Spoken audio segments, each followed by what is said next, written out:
Today I'm going to be making the vacuum formed appliance. So step one, this is the vacuum former machine. This is the vacuum switch. This is the heater switch. This is the heater light. This is what heats up the thermoplastic material. This is the thermoplastic tray.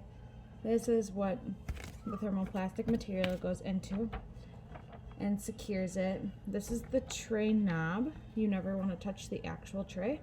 And this is the heater light knob. You never want to touch the actual heater either. To use this, you want to place your thermoplastic material into the holder, and then you want to move your light over the top of it. You would turn on your heater light, and it would heat up the thermoplastic material. The sheet will sag about 1/2 inch. That's when you know how to turn off the heater light. So you will flip it off, you will move it out of the way, and then you will turn on your vacuum and you will slide it down. You will hold the thermoplastic tray on your cast for about 30 seconds.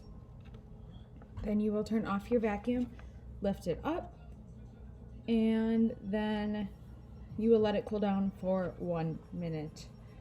You want to make sure that your vacuum is turned off and your heater light is turned off, and in order to disinfect, you will cavity wipe the heater light, the tray that your cast sat on, and your switches.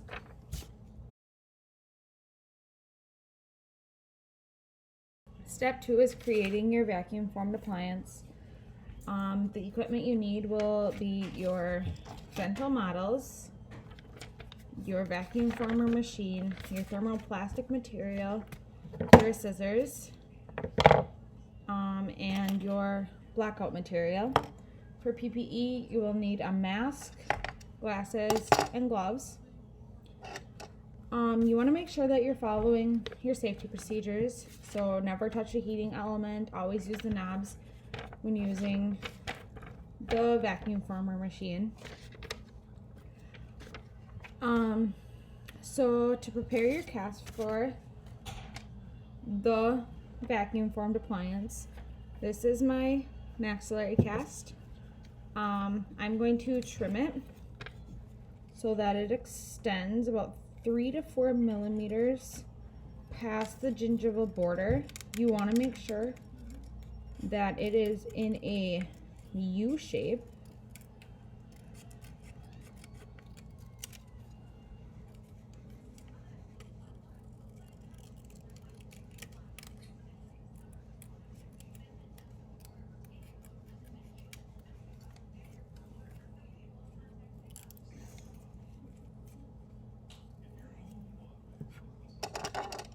So that it looks like this. Next, you are going to place your blackout material onto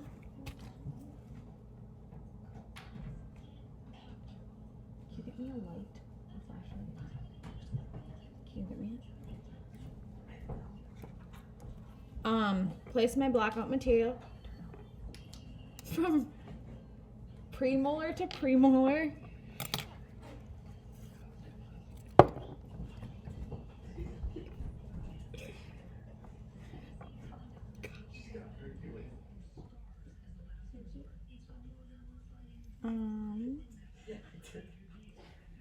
You want to make sure that you don't get it on the gingival margin or the interproximal spaces.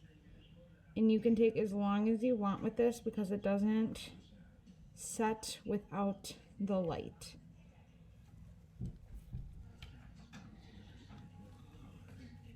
So then you're going to place your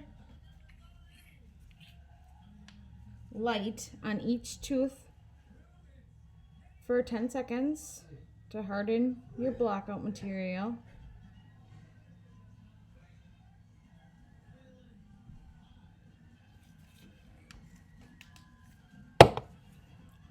Next, I'm going to get my vacuum former machine ready. So I'm going to place my thermoplastic tray in the holder I'm going to secure that down. I'm going to turn on I'm going to place my cast on the tray on the bottom, and then I'm going to turn on my heater light so that the thermoplastic sheet sags about 1/2 inch. Then I'm going to turn off my heating element and turn on the vacuum, slide that down so that it would go over the diagnostic cast like this, and I'd hold it for about 30 seconds. When that 30 seconds is up, I would take it off. I would turn off the vacuum, and I would let it cool down for about 1 minute.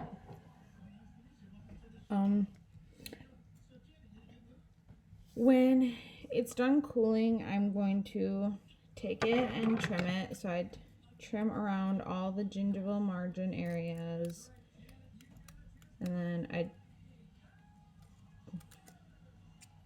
so that it has that scalloped look.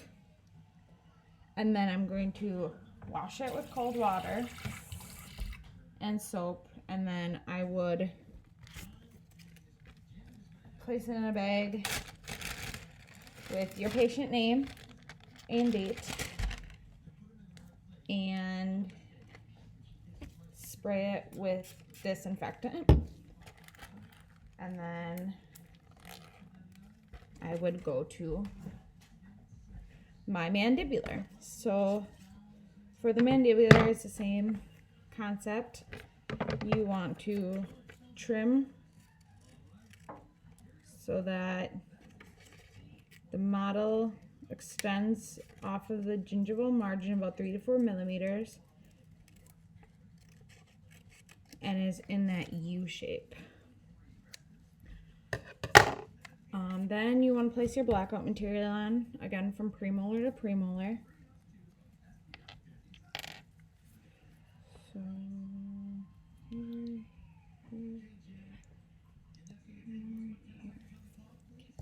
making sure that you don't get it in the gingival margin or the interproximal spaces. Then again, I'm going to take my light and I'm going to hold it on each tooth for about 10 seconds to harden the blackout material. When that is done, I'm going to put my thermoplastic tray in my vacuum former machine. I'm going to move my heater light over. I'm going to turn my heater light on. I'm going to place this underneath. I'm going to make sure the thermoplastic material sags about 1/2 inch. When it does, I'm going to flip off my heater light, move the light out of the way, turn on my vacuum former appliance, and that's when I would slide it down and leave it on there for about 30 seconds. When that 30 seconds is up, I would take it off, slide it up. This would stay on, so I'd slide up my thing, turn off my vacuum, and leave it sit for about 1 minute. You want to make sure that you avoid touching the heating element at all times, since it is hot.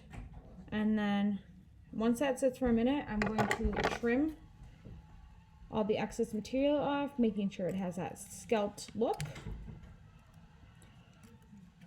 And then I would rinse it under with soap and water, and then I would spray that with disinfectant also.